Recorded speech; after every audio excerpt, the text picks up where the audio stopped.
안녕하세요.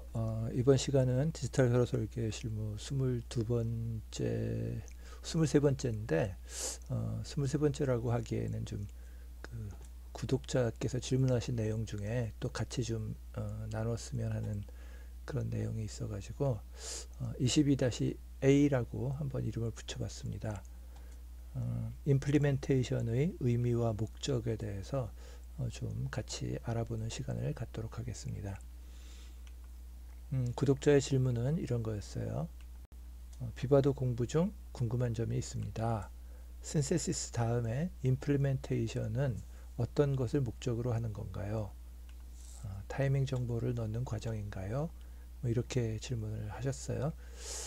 그래서 그냥 간단하게 답을 그분한테만 드릴까 하다가 어, 이게 또 FPGA를 익숙하게 아시는 분들한테는 뭐 그냥 별 무리 없이 넘어가는 내용이지만 또 FPGA에 익숙하시지 않으신 분들한테는 좀 개념적으로 좀 설명을 해드리는 게 도움이 될 것 같아서 이번 동영상을 만들도록 그렇게 했습니다. 앞으로도 혹시 그 궁금하신 점 있으신 분들은 언제든 그 메일이나 아니면 그 유튜브에다가 댓글을 이렇게 달아주시면 제가 보고 개인적으로 그분께만 답을 드리는 것이 좋은 것은 그분께 답을 드리고 아니면은 전체적으로 그 같이 나누는 게 좋을 것 같다 생각이 들면 이렇게 오늘처럼 이 별도의 동영상을 제작해서 올리도록 할 테니까요. 궁금하신 점들 질문 있으시면 댓글이나 메일로 보내주시기 바랍니다. 궁금한 건 해봐서 풀거나 질문해서 답을 얻거나 제일 좋은 건 본인이 해봐서 하는 게 좋은데 해봐도 잘 모르겠다 이런 거는 질문을 남겨주시기 바랍니다. 먼저 간단하게 베를로그 HDL로 구현하는 FPGA로의 구현 플로우를 다시 한번 잠깐 리뷰해 보겠습니다. 처음에 이제 착상 구상 단계 무엇을 할 것인가 생각하고 그 다음에 이제 설계 사양을 작성을 하죠. 그리고 회로 설계, 베를로그 HDL 코드를 작성을 하고요. 그 다음에 이제 그 모의 실험을 거쳐서 어느 정도 이거는 이제 내가 원하는 대로 동작한다 라고 하는 코드를 얻었어요. 뭐 디버깅을 해가지고 다시 코드 좀 수정해서 다시 시뮬레이션하고 이런 과정을 거치면서 이제 이제는 한번 보드 테스트를 해볼 만한 코드가 된 것 같다. 이제 그러면 그 다음에 이제 진행하는 단계들이 있어요. 어, 그 바로 신세시스 갈 수도 있고 아니면 RTL 어널리시스 과정을 거칠 수도 있는데 그건 조금 이따 한 번 더 설명드릴게요. 그래서 이제 핀을 배치를 해서 외부의 FPGA에 어느 핀 포트로부터 FPGA 내부로 신호가 공급되거나 또는 이제 FPGA로 에서 처리한 결과를 어느 핀으로 외부로 내보낼 것인가 그 핀 배치를 한 다음에 이제 회로 합성 단계를 이제 거치게 되죠. 그 다음에 이제 오늘 질문하셨던 것처럼 임플리멘테이션 과정을 거쳐요. 임플리멘테이션을 이 사실 그 FPGA의 작업의 내용으로 봐서는 배치, 배선이라고 place and route라고 해도 무방해요. 그 작업을 실제로 임플리멘테이션에서 진행을 하는 거니까 좀 더 자세한 내용은 뒤에 설명을 드리도록 하겠습니다. 그 다음 단계가 이제 보드 테스트를 하는 단계가 되겠죠. 그래서 이제 시뮬레이션 이후 FPGA로 구현하는 과정. 그러니까 이제 코드를 이제 구현해 볼 만한 코드를 얻었어요. 그랬을 때 이제 먼저 RTL 어널리시스를 하는데 이거는 그 코드에 대한 논리 회로를 이제 확인하는 거예요. 이 작업은 FPGA 작업하고 직접적인 관련은 없는데 베를로그 HDL 코드가 우리가 익숙한 뭐 엔드 게이트나 뭐 플립플롭이나 이런 것들로 어떻게 구현이 되어졌는지를 한번 알아볼 수 있는 RTL 회로 그 자체를 알아볼 수 있는 거예요. 이건 FPGA의 라이브러리하고도 관계없고 논리적인 어떤 그 기능적인 회로도만을 이제 살펴보는 거예요. 그래서 어느 정도 좀 익숙하고 나면 굳이 RTL 어널리시스 단계를 거치지 않고 바로 이제 신세시스를 거치게 되는데요. 신세시스는 이렇게 구현된 논리 회로를 결국 이제 베를로그 HDL이나 이제 같은 수준의 논리적 그 회로가 되겠어요. 논리 회로를 이제 그 구현된이 아니라 구현할인데 FEJ의 라이브러리로 매핑을 시키는 단계가 이제 신세시스 과정이 되겠습니다. 임플리멘테이션은 FEJ 내부에 어느 위치에 이 FEJ 라이브러리들로 매핑된 것들을 FEJ 내부에 어느 위치에다가 배치를 할 거며 또 그것들 간의 신호선 연결은 어떻게 할 것인지 그거에 대한 작업을 진행하는 게 이제 임플리멘테이션 과정이에요. 조금 뒤에 한 번 더 풀어서 좀 설명을 드리겠습니다. 그래서 이 작업은 PCB 아트웍을 진행하는 작업과 아주 좀 비슷한 부분이 많아요. 그래서 이제 한번 비교해서 설명을 드릴 거고요. 그래서 이제 먼저 PCB 작업 플로우를 한번 간단하게 살펴보겠습니다. 여러분들의 이해를 돕기 위해서. 그 회로도가 작성이 맞춰지고 나면 이제 그 다음에 이제 PCB 아트웍 작업을 진행을 하겠죠. PCB 제조를 말하는 게 아니라 PCB 제조 의뢰할 아트웍 작업을 말하는 거예요. 그래서 이제 그 FPGA 실습 키트 이거를 가지고서 한번 예로 설명을 좀 드려보도록 하겠습니다. 이게 이제 완성된 이제 FPGA 그 테스트 보드가 되겠는데 이건 이제 조립은 다 돼 있는 거예요. 근데 FPGA PCB 아트웍 작업 끝나고 나면 부품들은 조립 안 된 이 빈 부품이 없는 그런 이제 PCB가 이제 만들어지겠죠. 그것을 위한 아트웍 작업이 진행되어지는 플로우를 살펴보면 먼저 이런 어떤 그 원하는 기능에 맞는 부품을 이제 선정을 해야 되는데 이런 이제 회로도가 이렇게 작성이 됐다고 하면 원하는 거는 0, 1, 2, 3 4개의 핀을 갖는 즉 그래서 이제 각 핀이 01, 01, 01, 01 이렇게 4종류의 원비트가 조합이 되면 0000부터 1111까지 16가지 조합이 가능하죠. 그래서 이제 이걸 로터리 스위치로 구현을 하려고 해요. 근데 이제 내부적으로 보면 이제 커먼 단자가 이렇게 이제 그 4핀이 묶여져 있어요. 한쪽 편이. 그 다음에 이제 반대쪽 편이 이렇게 개별 신호로 이렇게 나와 있는데 이 로터리 스위치 외부에서 풀업 저항을 거쳐서 3.3V하고 이렇게 이제 연결이 돼 있어요. 그러면은 이제 이게 이제 스위치가 온 되면 그라운드에 쇼트가 되고 그래서 출력이 로우가 되고 오프가 되면 그러면 이제 하이 볼티지가 이쪽은 이제 저항이 무한대니까 무한대 저항과 이 저항과 배분해 보면 여기가 이제 하이 전압이 되겠죠. 그래서 이제 오프가 됐을 때 하이가 되어지는 그런 이제 스위치를 가지고 로터리 스위치로 구성을 할 거예요. 그래서 이 로터리 스위치에 대한 회로도에서의 심볼 모양이 이렇게 돼요. 그래서 이제 이런 형태의 회로도를 작성을 해야지 이 부품에 맞는 어떤 그런 회로도 작성이 가능하겠습니다. 그래서 여기서 이제 저항도 구체적으로 저항 값들이 이렇게 이제 정해지고 저항의 패키지가 어떤 건지도 지정이 될 거예요. 라이브러리에서 저항을 갖다가 얘가 만약 이제 개념적으로 저항이다라고 했는데 구체적으로 10kΩ의 패키지가 뭐 칩 타입 저항인지 아니면은 양쪽에 납땜할 수 있는 그 선이 나와 있는 그런 저항인지에 따라서 어떤 그 부품을 선정했느냐에 따라서 그거에 맞게 PCB에서 장착될 저항이 달라지겠죠. 그래서 이제 실제로 PCB에 구현할 라이브러리로 구성된 회로도를 작성을 해야 돼요.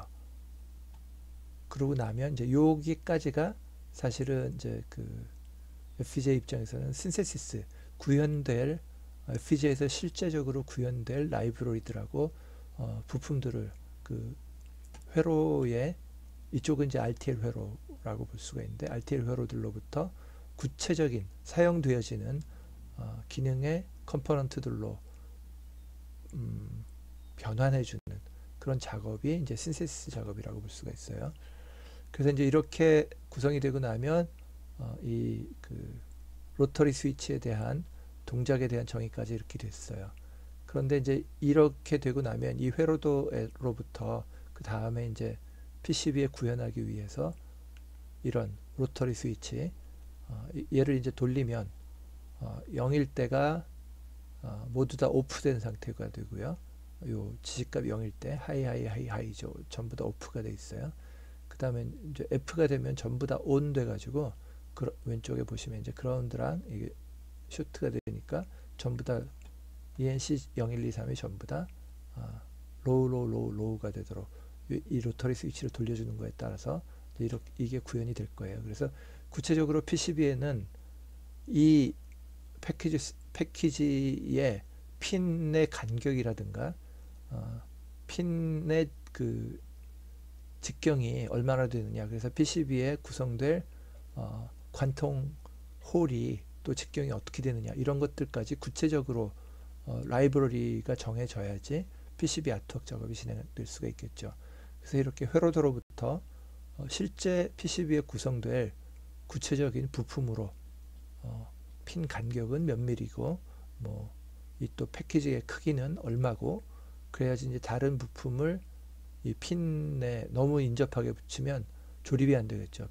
패키지 몸체랑 부딪혀서. 그래서 이런 간격을 벌려가면서 이제 배치할 거다. 이런 거에 대한 거를 이제 작업을 진행을 해야 되겠죠.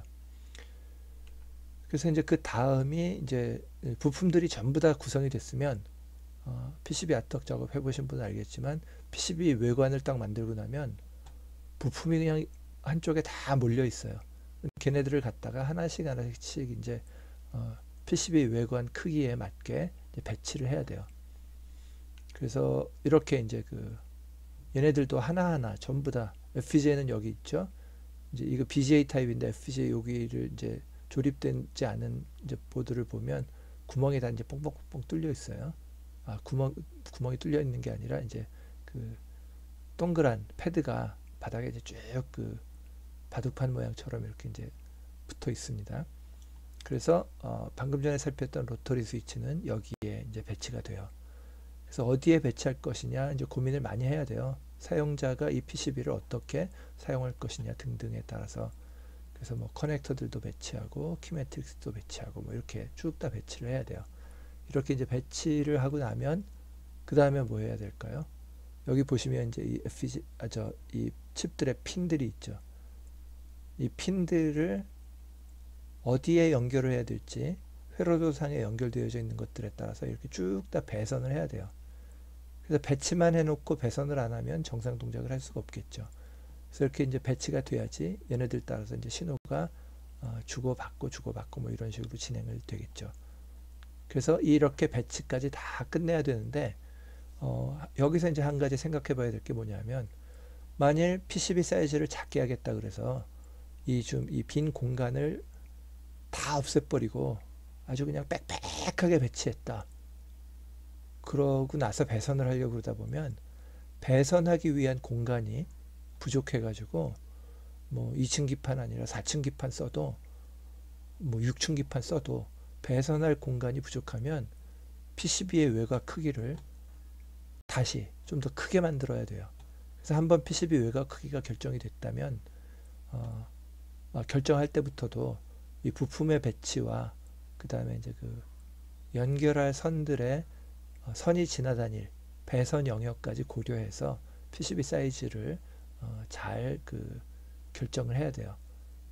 너무 넓게 하면 배선 간격이 널널해서 쓸데없이 PCB 사이즈가 커지고, 또 너무 작게 하면 배선 간격이 너무 부족해서 나중에는 오히려 PCB 사이즈를 키워야 하는, 그러면 거의 PCB를 아트웍을 다시 해야 하는 그런 어려움이 생길 수가 있어요. 그래가지고 부품 배치하고 라우팅하는 작업이 의외로 시간이 좀 많이 걸릴 수가 있어요. 아주 고려도 철저하게 잘 해야 되고요. 이렇게 해서 이제 배치하는 것까지가 배치하고 나서 그 다음에 이제 신호선에 대한 배선 연결까지 하면 PCB 아트웍이 거의 이제 마무리된다라고 할 수가 있어요. 이상의 작업, 즉 그 배 부품을 이제 회로도로부터 이 회로가 작동할 구체적인 부품들, 회로 부품들, 부품들을 결정을 하고 나서 그 부품을 원하는 위치에 배치를 하고 배치된 것들의 어떤 신호선들을 서로 연결하는 작업까지를 진행해야지만 정상적인 PCB 아트웍 진행이 마무리됐다라고 할 수가 있어요. 자, 그러면 그 FPGA로의 구현에 대해서 또 살펴보도록 하겠습니다. 코드가 완성된 시점부터 이제 살펴볼게요. 그래서 먼저 그 FPGA 내부 구조에 대한 이해가 이제 좀 필요해요. 그래서 FPGA 내부에는 어떤 것들이 있는지, 먼저 I/O 패드가 있겠죠. FPGA의 반도체하고 외부의 신호선하고를 연결해 주기 위한 I/O 패드가 있고요. 그 다음에 이제 내부의 로직 자원들이 있어요. 뭐 플립플롭이나 LUT, 그 로직 게이트 같은 것들을 AND 게이트나 OR 게이트나 뭐 NOT 이런 것들을 처리하기 위한 룩업 테이블이 FPGA 내부의 로직 자원들이에요. 그 다음에 뭐 메모리도 있고, 그 다음에 뭐 여기서는 언급은 안 하겠지만 뭐 멀티플라이어라든가 하드 매크로 타입으로, 그 다음에 캐리 체인, 더 샘플 셈을 위해서 그런 것들도 이제 그 존재합니다.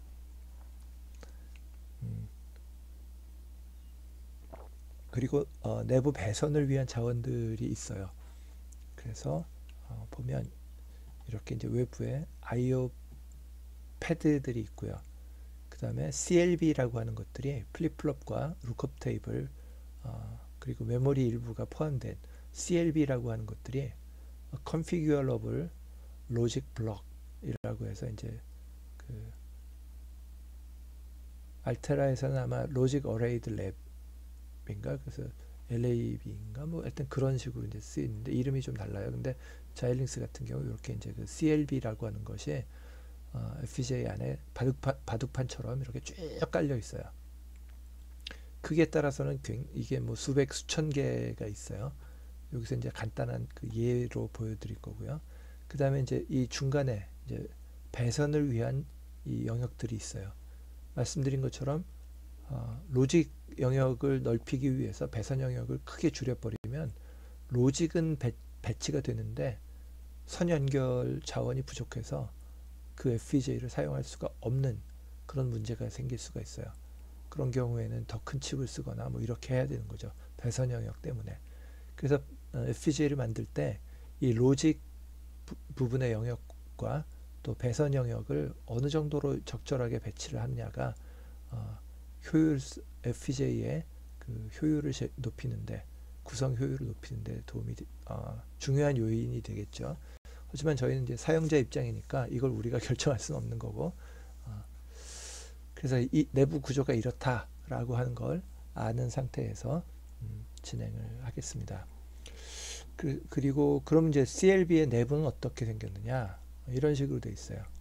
뭐 CLB가 하나, 둘, 셋, 네 개 있는 예를 들었는데, CLB 안에는 슬라이스라고 하는 게 또 이제 한 CLB 안에 슬라이스라고 하는 게 두 개씩 들어 있어요. 그래서 CLB들끼리는 이렇게 그 종방향으로 쭉 연결이 돼 있어요.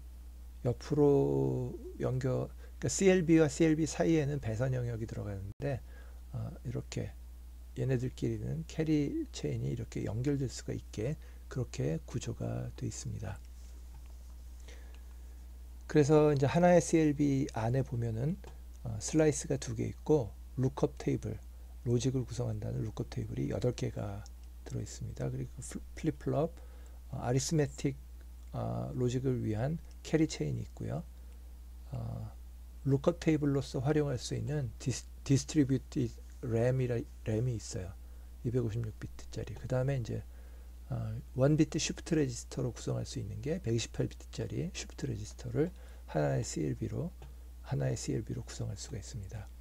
그래서 룩업 테이블이 8개, 플립플롭이 16개, 그 다음에 디스트리뷰티드 램이 256비트, 쉬프트 레지스터가 128비트 구성할 수가 있습니다.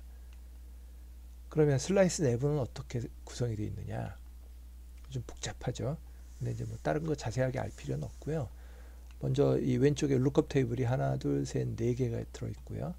그 다음에 오른쪽 끝에 플립플롭이 얘는 출력을 위한 플립플롭이 하나, 둘, 셋, 네 개가 있고 그 내부에 또 활용할 수 있는 플립플롭이 하나, 둘, 셋, 네 개가 있어요.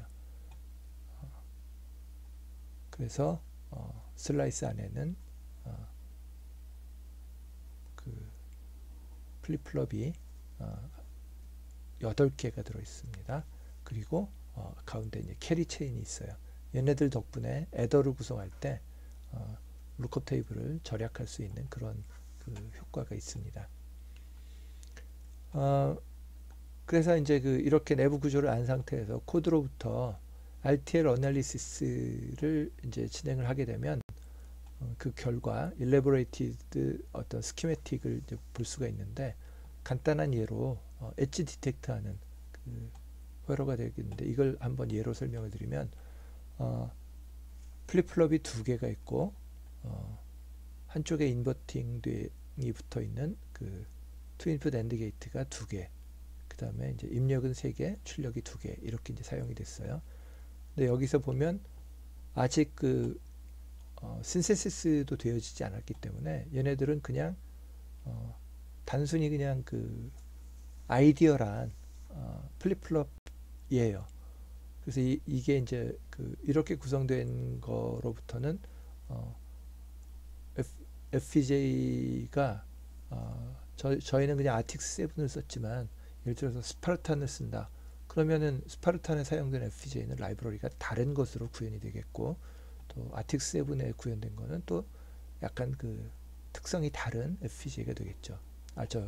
디플립플롭이 되겠죠. 그래서 여기다가는 타이밍을 FPGA에 맞는 사용할 FPGA에 맞는 타이밍을 타이밍 정보를 얻을 수가 없는 상태예요. 아직 FPGA의 라이브러리로 구현이 안 됐기 때문에. 그래서 타이밍 시뮬레이션에는 딜레이 정보가 없는 펑션 시뮬레이션만 가능하겠습니다. 이건 뭐 그냥 코드 가지고 직접 시뮬레이션 하는 거랑 같은 의미죠. 그 다음에 이제 신세시스를 진행을 하고 나면 이게 이제 신세시스 결과 회로예요. 보면 그 FDCE 뭐 이래 가지고 그 아틱스 7에서 사용된 FPGA 라이브러리로 이렇게 이제 변환이 된 거예요. 그리고 입력 쪽에도 보면 i버퍼가 이렇게 이제 사용이 됐어요. 그 다음에 이 클럭 쪽에는 클럭 체인을 위해서 버퍼 G라고 하는 게 또 이제 사용이 됐고 또 리셋도 나름대로 이제 내부의 그 리셋 자원을 흘려보내기 위해서 별도의 이 룩업 테이블 하나가 사용이 되었습니다. 그리고 DI에는 그 첫 번째 디플립플롭으로만 들어가죠. 그래서 이제 그 결과가 첫 번째 디플립플롭의 결과가 두 번째 디플립플롭으로 이렇게 연결이 되어지는 이 배선들이 있습니다. 그래서 이 신세시스를 하고 나면 여기 사용된 이 라이브러리들 플립플롭이나 인풋 버퍼나 또 글로벌 버퍼나 아니면 뭐 LUT 그다음에 출력 버퍼 그다음에 이제 패드 딜레이 이런 것들이 다 이제 적용이 돼서 타이밍 정보는 셀 딜레이 정보들, 셀 라이브러리들에 대한 셀 딜레이 정보만 적용이 가능해요. 근데 이제 그 배선에 대한 딜레이도 있는데 아직은 어디에 배치됐느냐에 따라서 배선의 길이가 달라질 수가 있는데 그리고 이제 어떻게 배선됐느냐에 따라서 배선 딜레이가 달라지기 때문에 배선에 대한 딜레이 정보는 받을 수가 없어요. 그런데 이제 사용되어진 라이브러리들에 대한 딜레이는 적용이 가능해서 신세시스 마치고 난 다음에 타이밍 시뮬레이션을 진행을 하시면 이 로직 라이브러리들에 대한 딜레이 정보 갖고 시뮬레이션을 할 수가 있습니다. 그렇지만 이게 이제 부분적인 시뮬레이션이기 때문에 정확한 타이밍을 알기는 어렵고 좀 어느 정도 이 딜레이에 대한 유추 정도만 가능한다. 이렇게 이제 생각하시면 되겠습니다. 그 다음에 이제 배치 및 배선 작업을 하면 실제 이제 배치 배선이 끝나고 난 거를 보여드리려고 그러면 지금 사용하고 있는 아틱스 15만 해도 CLB라든가 이게 사용된 숫자가 굉장히 많기 때문에 실제 배선된 모습을 보여드리면 좀 오히려 막 헷갈릴 수가 있어요. 그래서 좀 이렇게 앞에서 보여드렸던 거에 대해서 개념도 정도만 보여드리도록 하겠습니다.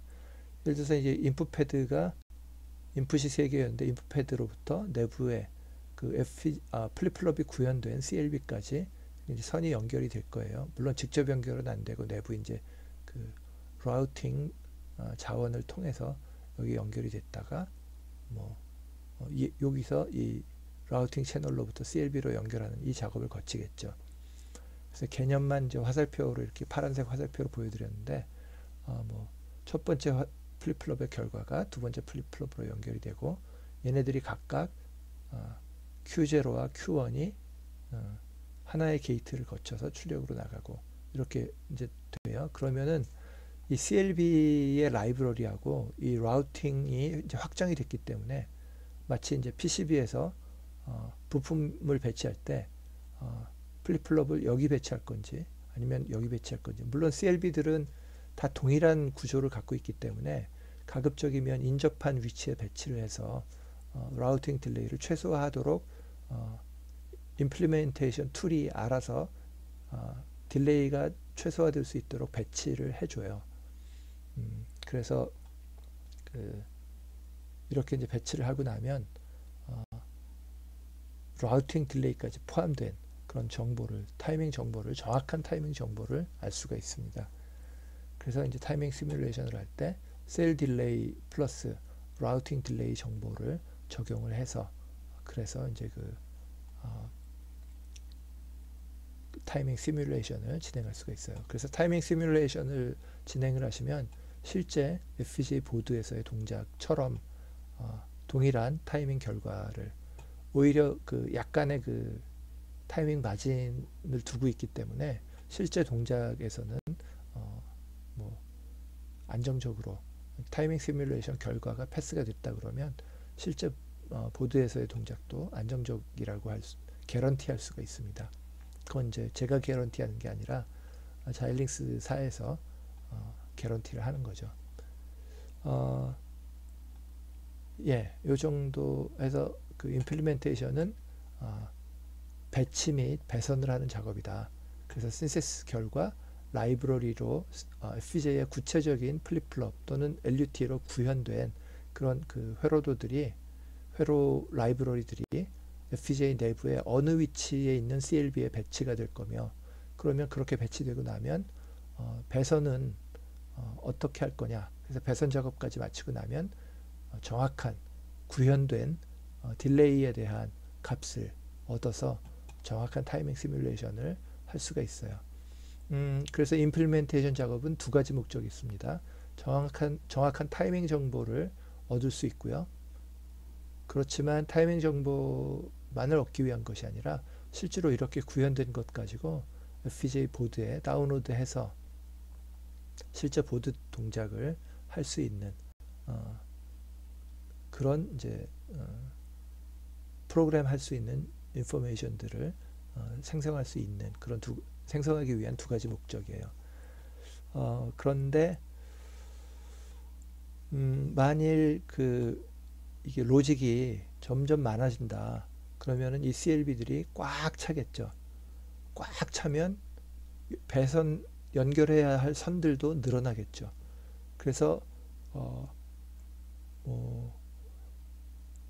권장하기를 로직 유틸리티를 한 70% 정도까지만 써라, 이렇게 얘기들도 해요. 근데 제 경험상 보니까 이제 그 두 가지예요. 하나는 이제 라우팅이 되더라도 거의 100%를 써도 자일링스 같은 경우 배선이 엄청 복잡하지 않는 이상은 제 경험상 보니까 거의 95% 이상 100%를 써도 배선이 되더라고요. 그런데 이제 그 경우 배선 딜레이가 막 굉장히 가까이 배치를 못할 수가 있죠. 어떤 회로들은 연결을 굉장히 많이 해야 되는 그런 경우에는 연관 인접한 회로들을, 라이브러리들을 인접한 CLB들로 배치를 못하게 되면 길게 왔다 갔다 하게 되면 라우팅 딜레이가 배선 딜레이가 커질 수가 있어요. 그러면 전체적으로 동작 속도가 좀 떨어질 수가 있어서 아주 고속으로 동작하기를 원하는 것은 나중에 디버깅까지 고려한다면 한 70%를 로직 그 유틸리티를 한 70% 이하로 관리를 해주는 게 좋을 것 같고요. 동작 속도가 아주 높지 않은 그런 회로라면 뭐 한 90% 이상 사용해도 배치 배선에는 큰 문제가 없고요. 배치 배선 되고 난 다음에 타이밍 인포메이션을 보고 내가 원하는 동작을 할 수 있다 없다를 판단하고 나서 그 다음에 이제 진행을 할 건지 아니면 타이밍 컨스트레인트를 좀 조절을 해서 그 전체적인 그러니까 제가 타이밍 컨스트레인트라는 말씀을 드렸는데 책에는 이제 브록의 타이밍 컨스트레인트에 대한 부분이 좀 나와요. 언급을 해놨어요. 이 강의 거의 이제 마지막 부분에도 한번 다룰 예정이긴 한데 타이밍 컨스트레인트를 예를 들어서 뭐 한 50메가 이렇게 클럭에 대해서 이제 설정을 했다. 그러면 이 배치 배선에 대해서 20나노보다 딜레이가 더 크지 않도록 배치와 배선을 하려고 노력을 할 거예요. 근데 100% 개런티는 못해요. 예를 들어서 타이밍 컨스트레인트를 1GHz다. 그렇게 뒀다 그러면 셀 라이브러리와 셀 딜레이와 라우팅 딜레이가 합쳐서 1나노세컨드 이하다. FPGA로 그런 회로 그런 배치 배선 구현하는 거 거의 불가능해요. 그래서 이제 어느 정도 현실적으로 내 회로가 딜레이들이 일단 로직 딜레이들만의 합으로도 만일 그 내가 설정한 클럭보다 주파수가 더 그 달성하기가 어렵다. 그러면은 그거는 이제 더 빠른 FPGA를 찾아보시든가 아니면은 타겟 주파수를 좀 낮게 잡거나 아니면 어떤 그 주파수를 해당 주파수를 구현하기 위한 로직 그 아키텍처를 로직 회로의 아키텍처를 그 정밀하게 재구성해서 다시 설계하시던가 그렇게 해야 될 거예요.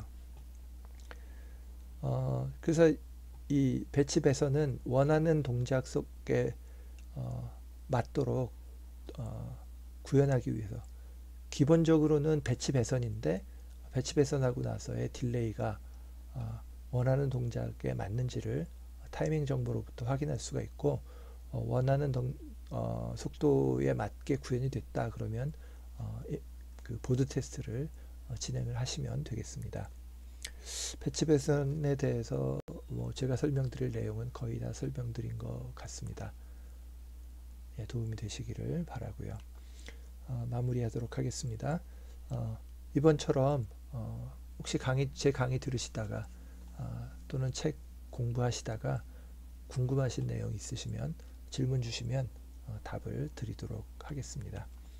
예, 질문이나 건의사항은 유튜브에 댓글을 달아주시거나 아니면 inform@geos.co.kr로 메일 보내주셔도 좋겠습니다.